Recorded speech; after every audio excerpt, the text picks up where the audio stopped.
कि मनु महाराज के पुत्र का नाम था उत्तानपाद। उत्तानपाद का विवाह हुआ सुनीति के साथ हुई, और जो सुनीति रानी थी धीरे धीरे विवाह के लगभग 20 साल व्यतीत हो गए, लेकिन कोई संतान नहीं हुई। और जब उत्तानपाद महाराज के कोई संतान नहीं हुई,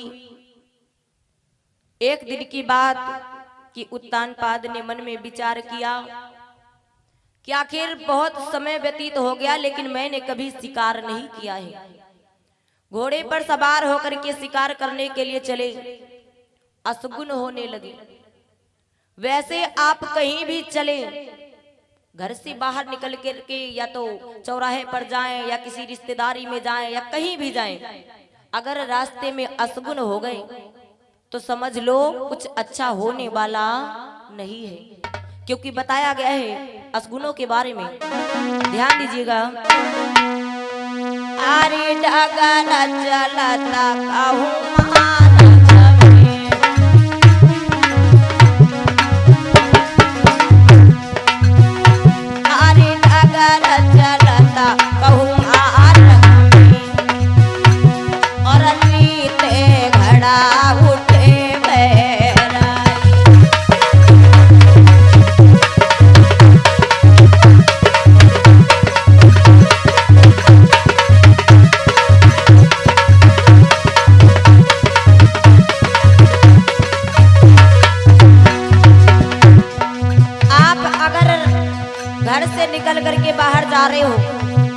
आपको खाली बर्तन दिख जाए, एक अशगुन हो गया।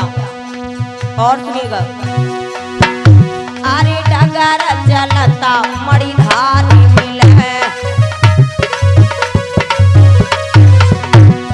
मणिधारी, मणिधारी किसे कहा गया? सांप को। अगर आप रास्ते में जा रहे हो और आपको सांप दिख जाए, मिल जाए, तो एक अशगुन हो गया। और सुनिएगा। अरे डगर चलता मणिधारी मिले, और रास्ता काटे बैरिन मिलाई।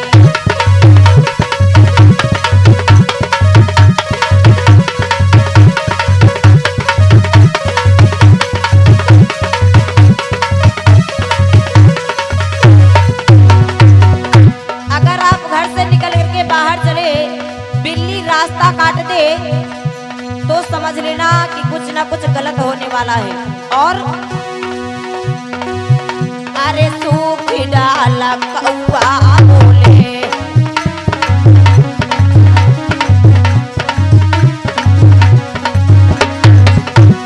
अगर सूखी डाल पर कौआ बोलने लगे तो ये भी एक अशगुन हो गया जब हम घर से बाहर निकलने चले तब तक। और सुनिए।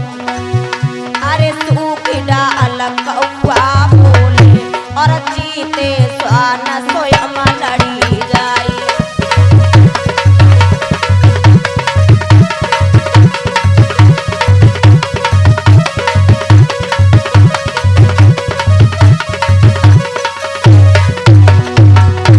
अगर आप घर से निकल करके बाहर जा रहे हैं और कुत्ते कुत्ते आपस में भिड़ जाएं, एक अशगुन हो गया। और एक अशगुन ऐसा जो हमारी माताएं बहने ध्यान देगी। अरे घर से निकली जब कुंवर चले, अगर घर से निकल करके पति महाराज कहीं बाहर जा रहे हो तो हमारी माताओं को रोना नहीं चाहिए। पहले इंसान जब घर से बाहर निकलते थे, युद्ध करने के लिए जाए या किसी काम से जाते थे, तो हमारी माताएं बहनें आरती उतारती थी, पूजा करती थी। लेकिन आजकल अगर पति महाराज बाहर जाएं तो क्या होता है? रोने लगती है। लेकिन रोना नहीं चाहिए। क्यों? क्योंकि रोना सबसे बड़ा अशगुन माना गया है। अरे घर से निकली जब कुंवर चले, तब पत्नी दे बैठी दबाई।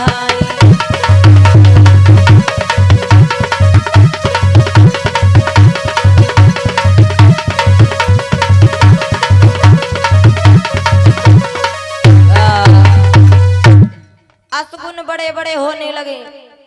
महाराज ने लेकिन ध्यान नहीं किया। शिकार की तलाश में जब आगे बढ़े, अपनी राज्य से बाहर निकलने लगे, महाराज उत्तानपाद क्या हुआ, जो उनकी प्रजा थी, प्रजा ने देखा कि महाराज जा रहे हैं, आपस में बातें करने लगी। क्या कि अरे आज हमें निर्वंशी राजा मिला है और देखो हमारा दिन कैसे गुजरता है, हमारा दिन अच्छा नहीं गुजरेगा। क्यों? क्योंकि ये निर्वंशी राजा हमें दिख गया। महाराज ने जब सुना, मन में विचार करने लगे कि आज तक मैंने अपनी प्रजा को पुत्र के समान समझा, लेकिन आज इस प्रजा ने ही एहसास दिला दिया कि तुम्हारे कोई संतान नहीं है, तुम निर्वंशी हो। अरे आज तक मैंने प्रजा का दुख सो अपना दुख समझा, लेकिन आज इन्होंने बता दिया कि तुम कुछ और हो, हम कुछ और हैं।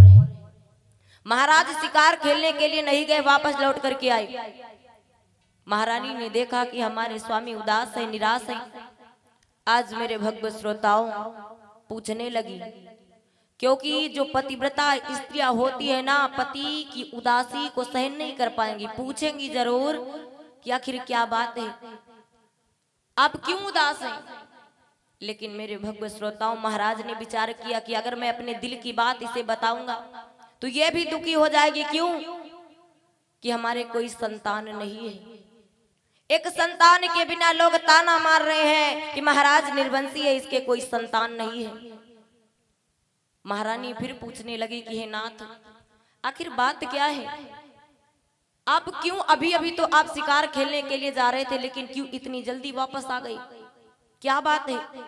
जब बार बार आज पूछती है रानी, तो महाराज ने जवाब दिया, क्या बताऊं प्राण प्यारी, बात यह है कि हमारे कोई संतान नहीं है, लोग ताना मार रहे हैं कि अरे ये राजा निर्वंशी है, इसके कोई संतान नहीं है, चौथापन भी आ चुका है, मैं क्या करूं। रानी भी उदास हो गई। कहा बात तो आपकी सत्य है कि हाँ हमारे कोई संतान नहीं है, मैं क्या करूं। आज बेचारी चुपचाप उदास बैठी है, रोने लगी। तो महाराज समझा करके कहने लगे, रानी चिंता ना करो, क्योंकि चिंता करने से दुख जो है घटता नहीं है, बढ़ता है। सुनो, बताया गया है कि ये चिंता बड़ी चिता से है और नर को निर्जीव बनाती है।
महाराज समझा करके कहने लगे कि आखिर हमारे कोई संतान नहीं है, मुझे भी पता है, तुम्हें भी पता है, लेकिन चिंता करने से ये दुख घटेगा नहीं, चिंता ना करो।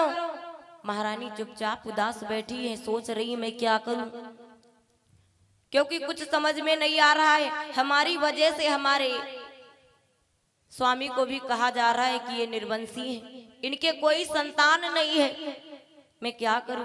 बैठी रही बैठी रही बैठी रही, फिर एक युक्ति समझ में आ गई रानी की। रानी पास में आई और समझा करके कहने लगी, महाराज एक उपाय है, अगर वह उपाय आप कर ले तो शायद आपका निर्वंशी नाम छूट जाए।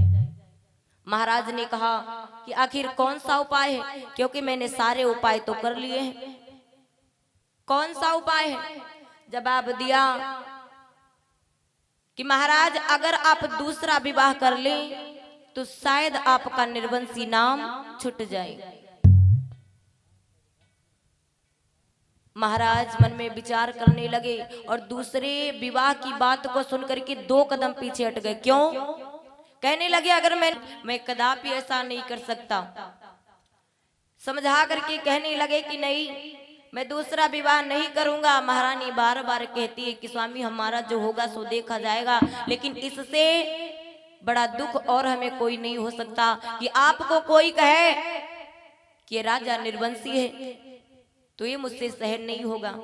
अरे जो हमारे ऊपर होगा सो देखा जाएगा। बार बार रानी के कहने पर महाराज ने विवाह किया, और जब महाराज ने दूसरा विवाह किया, अब तो सुरुचि नाम की रानी घर में आ गई। लेकिन बताया गया सौत आखिर सौत ही होती है। रानी दूसरी घर में तो आई। एक दिन की बात, रानी ने मन में विचार किया कि एक घर में महाराज की 2 रानियां कैसे रह सकती हैं।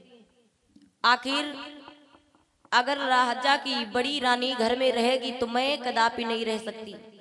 मैं घर छोड़ करके चली जाऊंगी, या तो मायके चली जाऊंगी, या खा करके जहर मर जाऊंगी, लेकिन इस घर में नहीं रहूंगी। क्या किया, राजसी वस्त्रों को उतार करके फेंक दिया, फटे पुराने वस्त्रों को पहन लिया, चुपचाप उदास बैठी है। आज भैया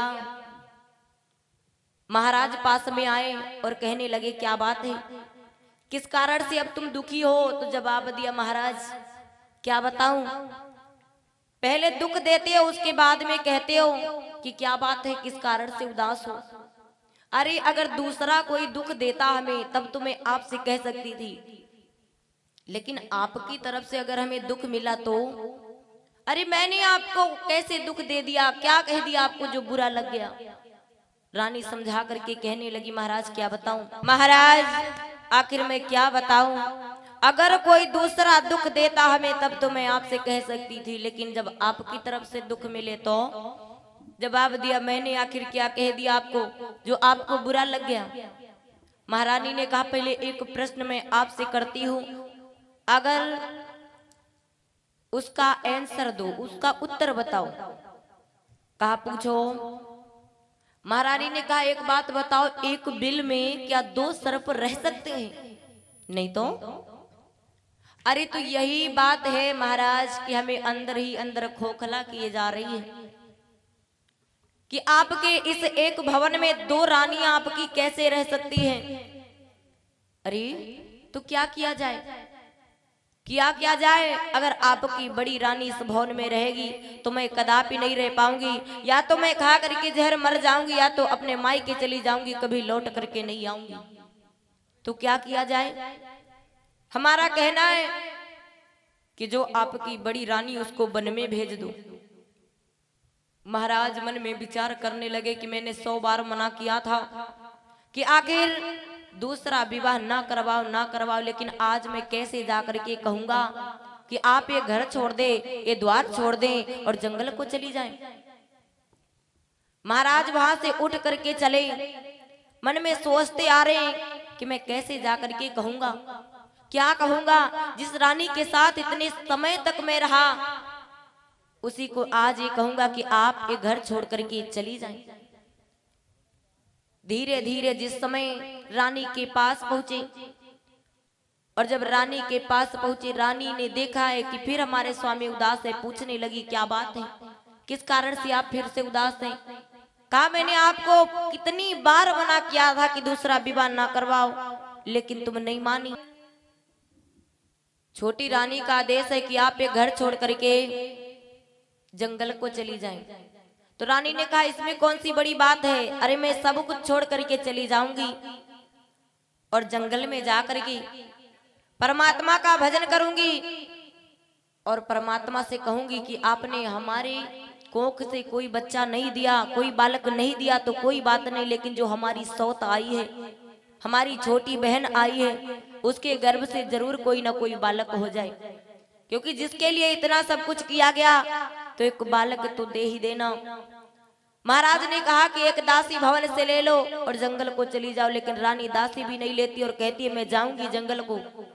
धन्य है वो रानी जो अपने लिए नहीं बल्कि अपनी सौत के लिए कह रही कि मैं तपस्या करूंगी और कहूंगी परमात्मा से कि एक न एक बच्चा, एक न एक बालक जरूर दे दे। और क्या करूंगी, रानी कहने लगी। इधर बताया गया कि इतना कहने के बाद आज रानी जंगल को चली आई और जंगल में आकर के आज भगवान का भजन करने लगी, एक कुटिया बना करके रहने लगी। इधर तो रानी और ये राजेश भैया जी दूल्हे राजप्रभा की तरफ से 21 मुद्रा माता रानी भंडार भरती रही, यही कामना और आकांक्षा है। इधर रानी तो आज जंगल में रह रही है और इधर जो सुरुचि रानी थी महाराज के साथ रह रही अवधपुरी में। धीरे धीरे रानी को जंगल में रहते हुए 1-2 वर्ष नहीं हुए बल्कि 12 साल व्यतीत हो गए जंगल में रहते हुए। और जब 12 साल व्यतीत हुए, एक दिन इधर महाराज फिर से मन में विचार करने लगे कि आखिर बहुत समय व्यतीत हो गया, मैंने कभी शिकार नहीं किया है। तो बताया गया है कि 12 साल जाने राजा मन मा करे विचार, बहुत दिना भेजल तकीना वो मन का दिल होई हमारी ले आ गया छोटी रानी से। मन का खेलन चले शिकार, एक बन ना गए दुई बनियो गए, तीसर बन मांग लग जार, सूर्य अस्त की बेला आई, भैया होने लगा अंधियार, बड़ी प्यास राजा के लगी, भैया व्याकुल प्राण हमारी, बड़ी प्यास राजा के लगी।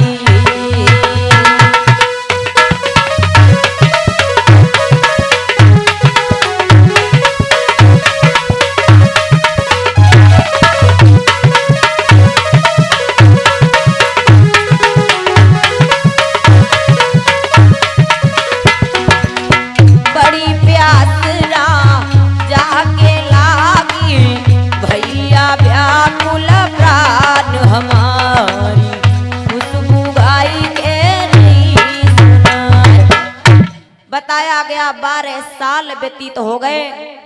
आज मेरे भैया महाराज ने फिर से विचार किया, भावना जागृत हुई कि मैं शिकार खेलने के लिए जाऊंगा।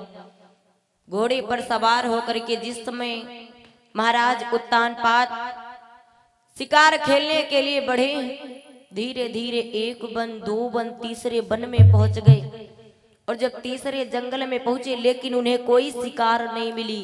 धीरे धीरे महाराज को प्यास लगी और जब महाराज को प्यास लगी पानी की तलाश में इधर उधर भटकने लगे, पर पानी जंगल में कहीं नहीं मिला। महाराज लौटने लगे हैं, लौटते लौटते उन्हें रात्रि हो गई जंगल से। और जब रात्रि हो गई देखा दरवाजे बंद हैं, फाटक बंद हैं। आवाज लगाया है रानी को, लेकिन रानी ने दरवाजे नहीं खोले। दासी को आवाज लगाया, दासी ने भी दरवाजे नहीं खोले। महाराज प्यास से विकल है, परेशान है, तो एक प्रण किया कि जहां पर मेरी प्यास बुझेगी, जहां पर मेरी क्षुधा बुझेगी, वहीं पर मैं रात्रि भर विश्राम करूंगा। वैसे भैया बताया भी जाता है कि कभी कभी पानी के लिए सबको तरसना पड़ जाता है। कहीं कहीं ऐसा होता है कि हम लोग प्यास से परेशान हो जाए या हमारे क्षेत्र से दूसरे क्षेत्र में पानी नहीं आ रहा है, पानी से कोई काम पानी के बगैर नहीं हो रहा है। जैसे कि एक बार की बात भैया, एक गांव में भंडारा चल रहा था। वैसे आजकल भंडारे जो है, भंडारे के मिस्त्री आते हैं, भैया दादा लोग भोजन बनाते हैं, लेकिन पहले जब भंडारा होता था ना तो अम्मा लोग भोजन बनती रहे। और जब अम्मा लोग भोजन बनती रहे भैया, लेकिन अम्मा लोग बड़ी चालाक का करीन, पहले ने बनाइन और पहले लीन खाए। और जब पहले ने खाइन ओके बाद कहीं खाए ली तो के बाद देखा जी अब सब जनी बना रही खाना, पूड़ियाँ बना रही। और जब कुछ देर और बीतेगा, 10 बजे, सुबह 10 बजे से भंडारा चालू होगा, बजगा 2। और जब 2 बजा तो एक बूढ़ी दादी कहती, ए दीदी, तो कहीं हाँ, तो कहीं चली आओ, कहीं कहाँ, कहीं बाहर, कहीं चलो। तो दूसर कहा था हम चलबे, तो कहा था हम चलबे, अरे कहीं सत्ता ना चले हो। और जो सब कोई सत्ता चली हो ना, तो घर मालिक कहिए ठीक है आए, कहीं सब कोई सत्ता ना जाओ, एक एक करके जावा जी, एक एक करके जितनी जनी रहे सब कोई निकल आवा। और यहाँ से जैसे दूल्हे राजपुरवा से चली जाए चंदौली, लेकिन पानी नहीं लिहन कोई जना। और जब पानी नहीं लिहन भैया, ऐसे चली गई 15 जनी लगभग, और जाए के वहां बैठ गई, लेकिन पानी नहीं ले। अब साथ में अति बढ़िया के बिटेवा गए रहे, ओका नाम रहे बेला। और जो नी बेला रहे भैया, एक दादी कहीं ए बेला जाओ पानी ले आओ जाए। अब बेला आई पानी ले, इतनी दूर से बेचारी पानी लेने के लिए इतनी दूर आई। और पानी काहे में लेन, जो बैठी 15 जनी है, और जो प्लास्टिक का गिलास काहे होती उमा पानी लेन। अब वही पानी लेके चली। और जब पानी लेके चली भैया, पानी रास्ते में जा रही रहे, रास्ते में खेतवा में निकरी परा मुसवा, तो पानी गवा नाए। और जब पानी गवा नाए तो भैया बेला वैसे है पहुंची हुआ। बूढ़ी दादी जो रहे सो पूछने लगी, बेटिया बेला पानी नहीं लाई हो? कहीं नहीं अम्मा, वो कहा है ना पानी तो ले आई तरह है, लेकिन रास्ते में मुसवा निकरी परा तो पानी गवा नहीं। तो तुम लइके काहे मारी रहो, जन गिलास है ना वही मले आई तरह है। अब ले बैठे 15 जनी, इतने बड़े गिलास में पानी ले होती। कहीं ऐस करो, चलो सब जनी चली, और जो घर के पीछे जो नल लगा है वहाँ काम हो जी। और जत्ती जनी रहे भैया, सब जनी आए गई। और जब नल के पास पहुंची तो का देखें, उमा समधी महाराज खर्र खर्र कुल्ला करे। कहीं अब का किया जाए, तब तक समधी महाराज बोली पड़े, क्या रे तुम सबको यहाँ खड़ी हो, वह करैया खाली परी, चलो चलो जल्दी बनाओ, चलो चलो चलो चलो चलो। अब ये सब कोई का कह दिए कि हम वैसे है चली आई हैं, कहीं चलो चली। जो अंगना में किनारे बम्बा लाग है, काम हो जी। वो जत्ती जनी रहे भैया, सब जनी घर के अंदर जब गई रहे तो अंगना में कोई खाना नहीं खात रहे, लेकिन जब आई है का देखिन पूरी लाइन लगी। और जब पूरी लाइन लगी, अब भैया सोचे लगी का करी, कहीं अच्छा थोड़ी देर रुको, शायद ये सब ना खाए के चले जाए तो काम हो जी। भैया थोड़ी देर रुके ना, तब तक समधी महाराज फिर से अंदर आए। और जब फिर से अंदर आए बोले, अभी तुम खड़ी हो? अरे वो तो करैया खाली परी, फलाने भैया करे पूरे नहीं है। अब कहीं अब का करी, अब बताए रहे तो महान अपराध। अब जत्ती जनी रहे सब जनी आए गई अंदर करैया के तीर। सास बहुरिया से कहे कि बहुरिया तुम पूरी निकारो, बहुरिया कहे नहीं अम्मा तुम निकारो।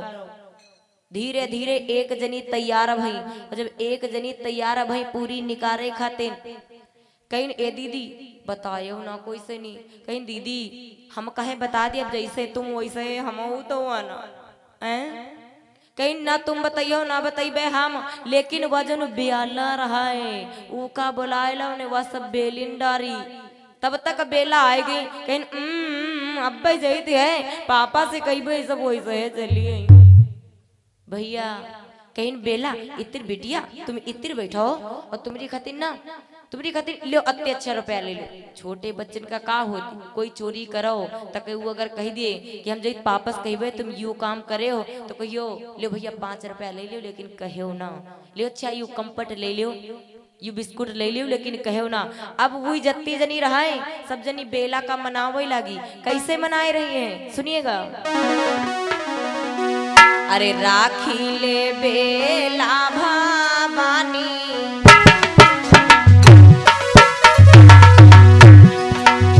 पहलो अते साहब लागो तुम से बेला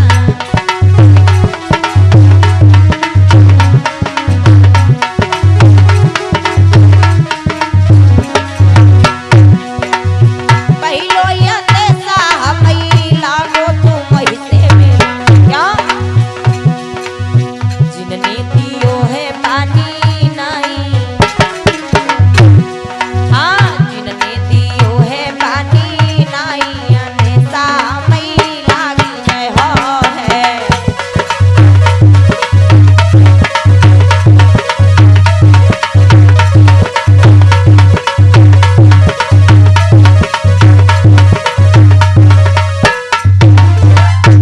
आज भैया कभी कभी बताया जाता है कि पानी के लिए तरसना पड़ जाता है। महाराज भी प्यास से बिकल है, परेशान है कि आखिर कहीं थोड़ा बहुत पानी मिल जाता तसल्ली हो जाती। लेकिन भैया जब पानी नहीं मिला तो महाराज ने एक प्रण किया कि जहां पर मेरी क्षुधा बुझेगी, जहां पर मेरी प्यास बुझेगी, वहीं पर मैं रात्रि भर विश्राम करूंगा। आज मेरे भव्य श्रोताओं, महाराज फिर आगे को बढ़े, धीरे धीरे धीरे धीरे पहुंचे। कहा दूर से देखा एक छोटी सी झोपड़ी बनी है। महाराज मन में विचार करने लगे कि इस झोपड़ी में जरूर कोई संत महंत रहता होगा तो मुझे पानी पिलाएगा।